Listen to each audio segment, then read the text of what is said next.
ఇప్పుడు ప్రచారం స్టార్ట్ చేయాలి. ఫస్ట్ ప్రచారం ఇక్కడనే స్టార్ట్ చేస్తున్నాను. నేను మా అక్కలు మా అన్నలందరూ ఆశీర్వాదం ఇస్తారని చెప్పండి. కాబట్టి దయచేసి మీ అమూల్యమైన ఓటును ఎప్పుడు మున్సిపల్ ఎన్నికలు వచ్చినా కూడా భారతీయ జనతా పార్టీ గుర్తు ఏం గుర్తు అక్క? ఏం గుర్తు? ఏం గుర్తు? గిట్ల చూపట్టు రాదు. కమలం గుర్తు. అమ్మవారికి ఏం గుర్తిస్తారు? అమ్మవారికి ఏం పువ్వు? ఈ పువ్వు ఎవరిది? లక్ష్మి. బీజేపీకి వేస్తే లక్ష్మి ఇంటికి వస్తుంది. కాంగ్రెస్ వాళ్ళకు బీఆర్ఎస్లకు ఓటేస్తే ఇట్లకెళ్ళి లక్ష్మి విక్తుంది. పైసలు ఎత్తుకపోతున్నారు. కాబట్టి జాగ్రత్తగా ఉండండి. ఓటు అటు ఇటు వేయకండి. ఓటు వృధా చేయకండి. మళ్ళీ గట్టినే వస్తారు, గిట్టినే మీటింగ్ పెడతారు, పిట్టకథలు చెప్తారు, మోసం చేసేది చేస్తారు. నా మాట నమ్మి మీరు కమలపు గుర్తు మీద ఓటేసి గెలిపించండి. మీ సమస్యల పరిష్కారం కోసం నేను కష్టపడి పనిచేస్తా.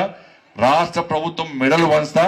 వాళ్ళకు ఊకి అలవాటన్నట్టు మోడీ ఏమిచ్చిండు, మోడీ ఏమిచ్చిండు, నువ్వు ఏమిచ్చాడో చెప్పరాబాయి, నేను మోడీ గారు ఏమిచ్చాడో చెప్తున్నా అంటే ఏం చెప్పరు. ఊకే మోడీ గారు చెప్తా ఉంటారు. 24 గంటలు కేంద్రం ఏమిచ్చింది, కేంద్రం ఇచ్చింది బిచ్చబతికే. మీరేమిచ్చారో చెప్పరాలు, ఎక్కడ చెప్పరు. ఇవాళ చెప్పి నువ్వు ముఖ్యమంత్రి ప్రకటించాడు. అబ్బా, ముఖ్యమంత్రి ఎంత మాటకారి అంటే ఆ ఉద్యోగస్తులకు డిఏ ఇచ్చినాడు. డిఏ నువ్వు ఇచ్చేది నువ్వు గ్యారంటీ ఇవ్వాల్సిందే. 6 డిఏలు ఇవ్వకుంటే ఆర్థిక మాధ్యమం వచ్చిందని చెప్పి భావించాల్సి వస్తుంది. ఆర్థిక సంక్షోభం ఏర్పడుతుంది అని చెప్పి ఇలా భావించాల్సి వస్తుంది. కాబట్టే ఎమర్జెన్సీ ప్రకటిస్తారు. కాబట్టి ఇలా 6వ డిఏ ఒకటే డిఏ ఇస్తాడు.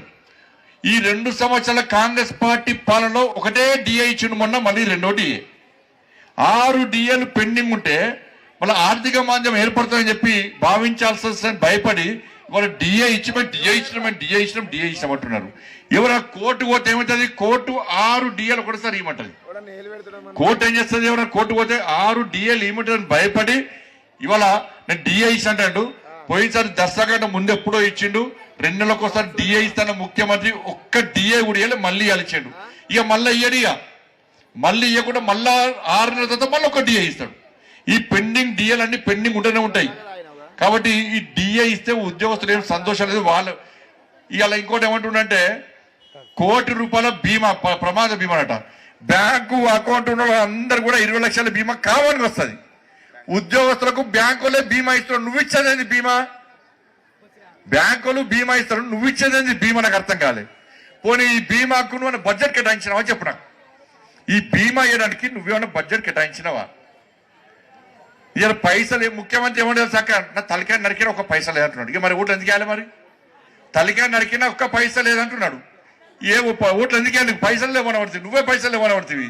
నీకు ఓటేస్తామో రోడ్లు అవుతాయా, మోర్లు అవుతాయా, పెన్షన్లు వస్తాయా, నేతలకు కూడా ఉపాధి జరుగుతుందా,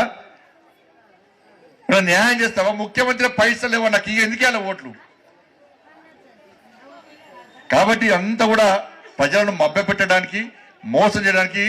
అక్కడ ఉద్యోగస్తులు పాపం వాళ్ళ జీతాలు వాళ్ళ బ్యాంక్ అకౌంట్లో వాళ్ళ జీతాలు పెన్షన్ పైసలు ఇవ్వమంటేనే ఇస్తలేరు. ఇక రిటైర్మెంట్ అయినాక ఏం చేస్తారు? రిటైర్మెంట్ అయినాక ఏం చేస్తాం? అరే రిటైర్మెంట్ పైసలతో ఓ ఇల్లు కొనుక్కుందాం, అప్పులు తెచ్చుకుందాం, పిల్లల పెళ్లిళ్ళు చేద్దాం, పిల్లలకు ఉద్యోగాలు వ్యాపారం పెట్టిద్దాం అని చెప్పించి రిటైర్మెంట్ అయినాక కనీసం వాళ్ళ పైసల కోసం మొన్న హైదరాబాద్ వస్తే వాళ్ళ మీద కూడా లాఠీ చార్జ్ చేసి వాళ్ళని కూడా అరెస్ట్ చేసి పాపం. మా పైసలు మాకిని, మేము జమ చేసుకున్న పైసలు మాకినంటే వాళ్ళకి ఇవ్వడానికి పైసలు లేవట. ఇవి బీమా ఇచ్చినా, నేను డిఏ ఇచ్చినా అని చెప్పి ఇలా రాష్ట్ర ప్రభుత్వం ఇలా ప్రగల్భాలు పడుతుంటే ఉద్యోగస్తులు అంత అమాయకులు కాదు. రిటైర్మెంట్ అయినటువంటి ఉద్యోగస్తులకు పైసలు, ఫీజు రియంబర్స్మెంట్, ఆరోగ్య పైసలు విడుదల చేయి. ఇవన్నీ విడుదల చేస్తే ప్రభుత్వం మీద నమ్మకం ఉంటుంది, అప్పుడు విశ్వాసం ఉంటుంది తప్ప ఈ కాంగ్రెస్ పార్టీని నమ్మే స్థితిలో లేము. సింబల్ బేస్డ్ ఎలక్షన్లు అన్ని తొందరగా జరుపుకోవాలి, చేతులు దులుపుకోవాలి. ఇంకో 6 నెలలు అయితే మళ్ళా మనల్ని వాళ్ళు నమ్మరు అని చెప్పి భయపడి కాంగ్రెస్ పార్టీ ప్రభుత్వం ఇలా ఎన్నికలు నిర్వహిస్తున్నది. 2 సంవత్సరాలు సిరిసిల్ల మున్సిపాలిటీకి నేను 104 కోట్ల రూపాయలు అమృత్ పైసలు చెప్పిన. సింపుల్ గా 2 చెప్తున్నా. 30 కోట్ల రూపాయలు ఇవాళ ఫైనాన్స్ పైసలు ఇస్తామంటున్నాం. ఈ 2 సంవత్సరాల్లో కాంగ్రెస్ పార్టీ ఒక్క పైసానన్నా సిరిసిల్లకి ఇచ్చిందా? ఒక్క పైసానన్నా ఇచ్చిందా? సిరిసిల్లకు గ్రామ పంచాయతీలకు ఒక్క పైసానన్నా ఇచ్చిందా? ఇక ఓట్లు వేయించుకొని పేరంటే 5 సంవత్సరాలు మళ్ళీ మీరు లాపత్తా లేకుండా కనబడతారు. కాబట్టి అన్ని ఆలోచించండి. ఆలోచించి ఇలా భారతీయ జనతా పార్టీకి ఈ సిరిసిల్ల మున్సిపాలిటీని అప్పచెప్పండి. అప్పచెప్తే ఈ సిరిసిల్ల మున్సిపాలిటీ అభివృద్ధి ఎంతో మేము చేసి చూపెడతాం. కేంద్రం నుంచి నిధులు తీసుకొస్తాం. బీఆర్ఎస్ పార్టీకి ఓటేస్తే బీఆర్ఎస్ పార్టీ పరిస్థితి నాకు గర్ఖా నాకు ఘాట్కా. వాళ్ళు ఇక్కడ లేరు అక్కడ లేరు, వాళ్ళకు ఒక్క ఎంపీ లేడు, ఒక్క ఎంపీ గెలవాలి, వాళ్ళకు ఒక్క ఎంపీ గెలవాలి బీఆర్ఎస్ వాళ్ళకు. ఇలా కేసీఆర్ కొడుకు అంటున్నాట బీజేపీకి ఏముంది నీకేముంది నీ అయ్యకి ఏముంది చెప్పరాదు. నీ అయ్య ఫామ్ ఎవరన్నాడు, నువ్వు తిరిగినాన్ని ఎవరు పడుచుకుంటలేను, నేను ఒక్క ఎంపీ గెలవలేను. ఎమ్మెల్సీకి క్యాండిడేట్ దొరకలే.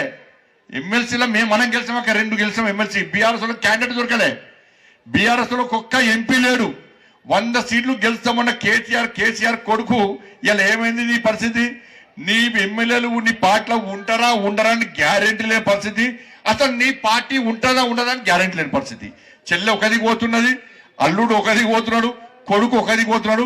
పాప ముసలాయన పెద్దనే ఇక వశపడక రోజు 4 పెగ్గులు చంపుకుంటా ఫామ్ హౌస్ అంటున్నాను. నెలకు ఒక్కసారి బయటికి వెళ్తాడు. నేను ఉన్నా అని చెప్పుకోవడానికి యశోద హాస్పిటల్ పోతాడు. కేసీఆర్ ఉన్నాడంటే యశోద హాస్పిటల్కి చూడాలి. టెస్ట్ల కోసం ఆయన మంచి కూడా కోరుకుంటాం. అక్క ఇంకో నాశనం కోరుకునే పార్టీ భారతీయ జనతా పార్టీ కాదు. కేసీఆర్ సారు నిండు 100 ఏళ్ళు ఆయుర ఆరోగ్యాలతో ఇంకా ఎక్కువ అష్ట ఐశ్వర్యాలతో బతకాలని కోరుకుంటాను నేను. ఇంకో నాశనం కోరుకునే పార్టీ భారతీయ జనతా పార్టీ. అందరి క్షేమం కోరుకుంటాం మనం. కానీ కేసీఆర్ సార్కి ఏం లేకుండా అప్పుడప్పుడు యశోద హాస్పిటల్ పోతాడు, పైన ఉన్నా అని చెప్పుకుంటాడు. ఇక ఏమంటారు ఎలక్షన్ అప్పుడు బయటకు వస్తాడు, నేనున్నా మళ్ళీ చెప్పుకుంటాడు. కాబట్టి బీఆర్ఎస్ పార్టీ ఉంటుందా ఉండదా అని గ్యారెంటీ లేని పరిస్థితి పెట్టుకొని ఇలా బీజేపీ ఏముంది అంటే బిడ్డ ఇప్పుడు మున్సిపల్ ఎలక్షన్ సంగతి చెప్తాం బిడ్డ. హైదరాబాద్ జిహెచ్ఎంసీ ఎన్నికల్లో మేయర్ కొట్టేది మేమే, కరీంనగర్ కార్పొరేషన్ లో మేయర్ కొట్టేది మేమే, ఈ సిరిసిల్ల మున్సిపల్లో చైర్మన్ కొట్టేది మేమే, వేములవాడ మున్సిపల్లో చైర్మన్ కొట్టేది మేమే. పోయినసారి సిరిసిల్ల మున్సిపల్లో బీఆర్ఎస్ కంటే ఇండిపెండెంట్ లెక్క గెలిచారు. ఇండిపెండెంట్ గెలిచారంటే కేటీఆర్ అంటూ నిలబెట్టడం మీద ఇండిపెండెంట్ గెలిచారు. కేసీఆర్ మీద ఎంత వ్యతిరేకత ఉందో ఒక్కసారి అర్థం చేసుకోరి. పార్లమెంట్ ఎన్నికల్లో ఈ కేసీఆర్ కొడుకంటే ఎక్కువ నాకు వచ్చినాయి. అందుకే సిరిసిల్లను ఎప్పుడు మర్చిపోను, సిరిసిల్లకు ఎప్పుడు అండగా ఉంటా. ఏ సమస్య వచ్చినా, మొన్న వర్షం వస్తే హెలికాప్టర్ తీసుకొచ్చింది నేనే. కేసీఆర్ కొడుకు పోయి హైదరాబాద్ అన్నాడు, అంత అయిపోయినాక వచ్చి ఏదో ఉంటుంది అంతే కూర అంతా అయిపోయినాక కజామాకి వేస్తారు కదా, అలా కర్రేమా కొత్తిమీర కొండే అంటారు. కొత్తిమీర కొండలేక వచ్చిండు, ఇట్లా చూసి పీకిండి అయిపోయా. హెలికాప్టర్ తెచ్చి తెప్పించింది వాళ్ళు నేను తెప్పించిన, ప్రజలను కాపాడింది వాళ్ళు నేను కాపాడినా. అక్కడ ఇబ్బంది పడ్డలకు ఆర్థిక సాయం చేసింది ఎవరు? నేను సాయం చేసిన. ఆర్థిక నేను సాయం చేసిన. నువ్వు రూపాయి ఇచ్చినావా? వాళ్ళకేమన్నా హెలికాప్టర్ పట్టుకొచ్చినావా? కలెక్టర్కి ఫోన్ చేస్తావా? ఎస్పీకి ఫోన్ చేస్తావా? చేసింది నేను, కాపాడింది నేను. ఆపద వస్తే కష్టం వస్తే వచ్చేది నేను. కేంద్ర మంత్రిగా ఉన్న సామాన్య కార్యకర్త లెక్క ప్రజలకు అందుబాటులో ఉండేది నేను. ఆపద వస్తే కష్టం వస్తే రాకుండా హైదరాబాద్ లో ఉండడానికి ఓటేస్తారా? లేకుంటే మీకు ఆపద వస్తే కష్టం వస్తే మీ సమస్యలు పరిష్కారం వచ్చే మా పార్టీకి ఓటేస్తారా? ఒక్కసారి ఆలోచించుకోండి. మాయ మాటలు మబ్బ పెట్టే మాటలు నమ్మకండి. అధికారంలో ఉందని ఒకరు, గతంలో అధికారంలో ఉన్నామని చెప్పి ఇంకొకరు, వీళ్ళిద్దరు మోసం చేస్తారు. కాబట్టి ఇవాళ మోసపూరితమైన మాటలు నమ్మకుండా భారతీయ జనతా పార్టీ అభ్యర్థులు గెలిపించాల్సిందిగా మీ అందరికీ విజ్ఞప్తి చేస్తూ మళ్ళా వస్తా, మళ్ళా మీ అందరినీ గెలుస్తూనే ఉంటా. మీ అందరి ఆశీర్వాదం కోసం మామూలు కూడా వస్తారని చెప్పి మీ అందరికీ విజ్ఞప్తి చేస్తూ, సకినాల పండుగైనా ముగ్గుల పండుగైనా అన్ని పక్కబెట్టి ఇంత పెద్ద సంఖ్యలో మమ్మల్ని ఆశీర్వదించడానికి వచ్చిన మీ అందరు కూడా హృదయపూర్వక ధన్యవాదాలు తెలియజేస్తూ ముగిస్తున్నాను. భారత్ మాతాకి జై. జై శ్రీరామ్.